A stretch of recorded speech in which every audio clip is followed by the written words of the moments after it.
अस्सलाम वालेकुम दोस्तों, ये जनाब कमगर जोड़े का मैं आप दोस्तों को शो करा रहा हूँ, जो कि उस्ताद अब्दुल अलीम खान साहब ऑफ कराची, उन्होंने हमें गिफ्ट भेजे हैं। कमगर कबूतर उस्ताद बाबा अली बलोच साहब मरहूम कसूर वाले, ये उनके कबूतरों की ब्लड लाइन और बहुत पुरानी ब्लड लाइन है और रिज़ल्ट भी बहुत अच्छा है इनका माशाल्लाह।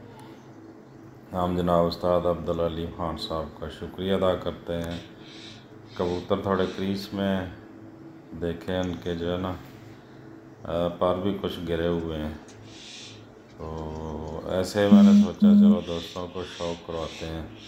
ये प्योर कमगर कबूतर हैं, अभी पट्ठे पट्टियाँ आगे जाके थोड़े और गहरे हो जाएंगे इंशाल्लाह ताला, उनकी छाप जो है गहरी हो जाएगी। ये जनाब बहुत ही पुरानी ब्रीड है, उस्ताद बाबा अली बलोच वाले कबूतरों से उस्ताद अब्दुल अलीम खान साहब ने बनाए हैं। ठीक है जी दोस्तों, शौक़ करें।